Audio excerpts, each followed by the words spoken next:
आपको पता है स्वर्ग कौन जाता है और वैकुंठ कौन जाता है? नहीं? बता दूं आपको, सुनो। जैसे आप ने बहुत पुण्य किए, यज्ञ किया, जप किया, तप किया, पुण्य किया, दान दिया, आपने पुण्य किया है, केवल पुण्य किया है तो आप स्वर्ग जाओगे। लेकिन पुण्य करने वाला जो पुण्य करके अपने पास कोई पुण्य ना रखता हो, जैसे आपने दान किया, किसी भूखे को भोजन कराया, आपने भूखे को भोजन करा दिया तो आप स्वर्ग जाओगे। पर आपने किसी भूखे को भोजन कराया और आपने ये कह दिया कि हे प्रभु, ये भोजन कराने का जो पुण्य है प्रभु वो आपके चरणों में समर्पित है। मैंने जो भी आज तक किया है प्रभु, मैं खुद आप अपने आप को आपके चरणों में समर्पित करती हूँ या करता हूँ। जो अपने पाप, अपना पुण्य, अपने आप को जो ईश्वर के चरणों में आत्म समर्पण कर देता है वो स्वर्ग कभी नहीं जाता, वो वैकुंठ, क्योंकि वो भगवान का हो गया। और जो ईश्वर का नहीं हो पाया, जो आत्म समर्पण नहीं कर पाया, सारे पुण्य खुद रखे रहा, तो वो जाए स्वर्ग, पुण्य हो गए अपने स्वर्ग का। और भोगने के बाद पुण्य खत्म, फिर गिरे, फिर भोगे, फिर पाए, फिर पुण्य करे, फिर स्वर्ग जाए, फिर वहां से गिरे, फिर जाए, यही क्रम चलता रहता है। लेकिन जो आत्म, इसलिए कहते ना, आप सब गाते हो तन भी तेरा, मन भी तेरा, सब कुछ है तेरा। अभी आप केवल कह रहे हो स्वामी सब कुछ है तेरा, तेरा तुझको अर्पण, प्रभु जी का प्रभु जी को अर्पण, क्या लागे मेरा। ओम जय जगदीश हरे। तो आप कहते हो प्रभु सब तेरा, अभी आप केवल कह रहे हो कि तेरा, अभी आपने दिया कुछ नहीं है, आत्म समर्पण किया नहीं है। इसलिए अभी आप कह रहे हो ना, किया नहीं है ना, तो आप स्वर्ग जाओगे। लेकिन आपने कहा नहीं और कर दिया तो आप वैकुंठ के अधिकारी हो गए। बस इतनी सी बात याद रखो कि समर्पण कर दिया प्रभु को तो वैकुंठ, और नहीं किया तो स्वर्ग। तो कहां चलना पसंद करोगे? कहां जाओगे? मैया कहां जाओगी मेरी मां? अच्छा सुनो, वैकुंठ वो एक व्यक्ति और वैकुंठ जाता है। कौन? वैकुंठ का मतलब क्या? वैकुंठ शब्द का अर्थ क्या हुआ? जहां कोई कुंठा ना हो। कुंठा जानते हो? इच्छा का नाम होता है कुंठा। लोग कहते हैं अरे उनकी एक कुंठा रह गई, कुंठा रह गई मीन्स इच्छा रह गई। यदि आपके अंदर कोई इच्छा है मरते टाइम, जैसे आपकी इच्छा है, जैसे भरत जी, राजा जड़ भरत थे, वो पिछले जन्म में जब मरे तो उनके पास एक मृग का बच्चा था, तो उनका मन ना मृग के बच्चे में लग गया, तो वो मृग का चिंतन करते करते मर गए। तो जिसके अंदर मरते समय कोई कामना रह जाती है कि मुझे भी ये पैसा मिलता, मैं भी बड़ा आदमी होता, मेरे पास भी ये होता, और ये इच्छा लेके आप मर गए, तो भी आपके मोक्ष में बाधा बन जाएगी। फिर आप स्वर्ग जाओगे। पुण्यात्मा हो तो, और पुण्यात्मा नहीं हो तो घोर नरक तुम्हारे लिए 28 प्रकार के नरक बनाए ईश्वर ने तुम्हारे लिए। इसलिए जो व्यक्ति कामना रखता है, इच्छा, वो तो पतित होता ही होता है। इसलिए कहता हूं कि ऐसी स्थिति बनाओ, ऐसा भगवान में समर्पण करो कि आपकी कोई इच्छा ना रह जाए। काम सारे करो, जिम्मेदारियां पूरी करो, पैसे कमाओ, पर कोई इच्छा ना हो। सोचिए कितना कठिन है ना।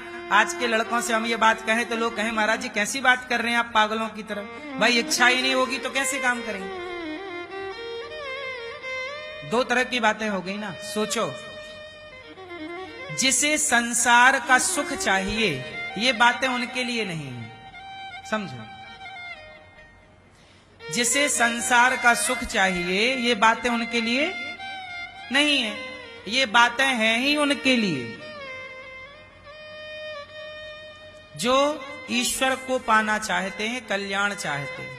अच्छा ये बताओ, आप कहते हैं कि इच्छा ना हो और कर्म करते रहो, तो एक बात बताओ, आपकी इच्छा है कि आप प्रधानमंत्री बन जाओ, तो क्या आपकी इच्छा पूरी हो गई? इच्छाएं भी आपकी मेहनत से पूरी नहीं होती। कितने लोग आपसे ज्यादा मेहनत करते हैं, लेकिन इच्छाएं, मेहनत तो करना है। भगवान यही तो कहते हैं, तू कर्म कर, कर्मण्येवाधिकारस्ते मा फलेषु कदाचन। तू कर्म करता रह, तू कर्म करता रह और कामनाएं मत कर, इच्छाएं मत रख, पर कर्म कर। अर्जुन तू युद्ध लड़, पर तू जीतेगा कि हारेगा ये कामना त्याग दे। जीत और हार मन से हटा दे, तू लड़। अर्जुन ने यही किया, हार जीत को किनारे रखा और युद्ध में अर्जुन ने क्या किया? केवल लड़ाई लड़ी। हाँ या ना? आप लोग भी सफल होएंगे कि असफल होएंगे, ये सफलता असफलता को किनारे रखिए और मन लगा के कर्म करिए। जब कर्म बेहतर होगा तो ईश्वर फल भी बेहतर देंगे। आप लोग कर्म करते नहीं है, फल की कामना पहले। इसलिए भगवान कहते हैं कि भाई मोक्ष चाहिए है तो कोई इच्छा मत रखिए। जिसके अंदर इच्छा है वो संसार में फंसा रहेगा।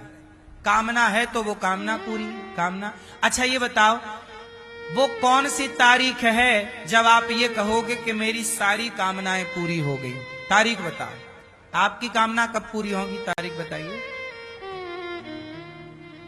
कभी नहीं भाई, आपकी कामनाएं कब पूरी होंगी? हाँ, कामनाएं कभी पूरी होंगी ही नहीं। इसलिए हमारे संतों ने, ऋषियों ने जान लिया कि कामनाएं पूरी होनी ही नहीं।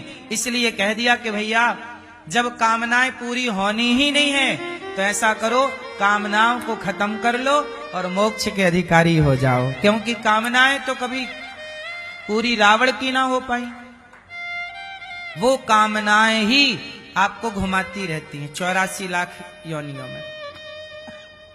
कभी स्त्री की कामना, कभी पुरुष की कामना, कभी धन की कामना, कभी राज्य की कामना, कभी सबके, आप जितने लोग यहाँ बैठे हैं सबकी कोई ना कोई कामना है।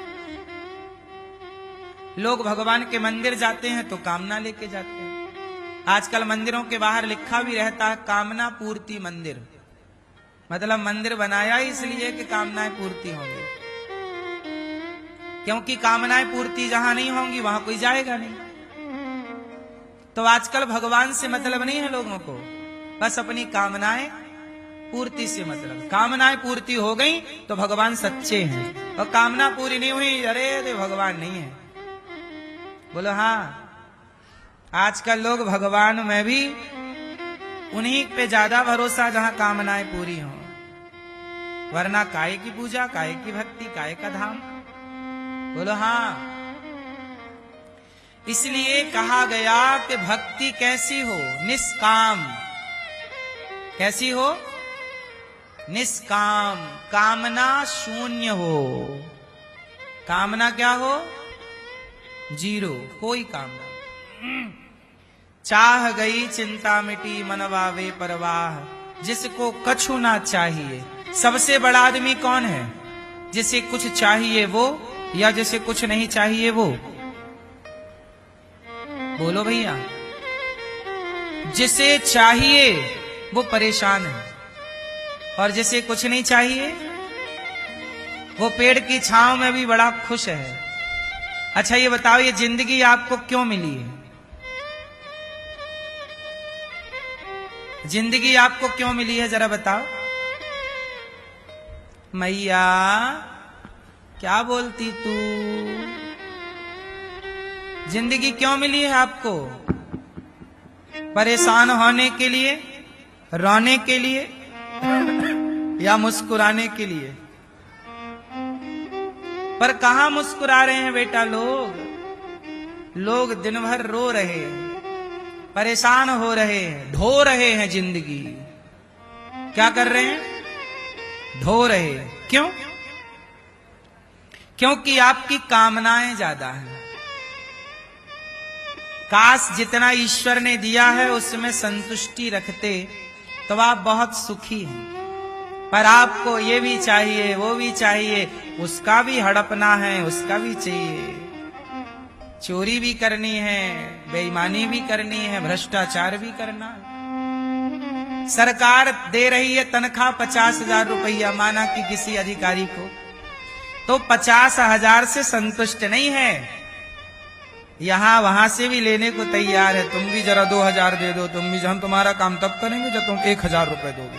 5,000 लाओ, 20,000 लाओ, 50,000, तब साइन करूंगा। बोलो हाँ, तब तुम्हारी फाइल पास करूंगा, लाओ जरा 1,00,000 रुपया। सरकार दे रही है 50,000, लेकिन वो 10-20 लाख और कमा रहा है और बोलता मैं बहुत सफल हूं, बोलता मैंने बहुत पैसा कमाया। पागल, ये तूने जो कमा लिया ना, ये सब तेरे आगे सब निकल जाएगा, देख लेना। पैसा वही ईमानदारी का फलता है, टिकता है, जो मेहनत का है। बेईमानी का जैसे आता है ना, सब चला जाता है, और जाता है तो घर का भी लेकर जाता है। इसलिए जितने बेईमान लोग हैं, देख लीजिएगा, उनका बैकग्राउंड चेक करिएगा, उनके घर में कोई रोने वाला नहीं है।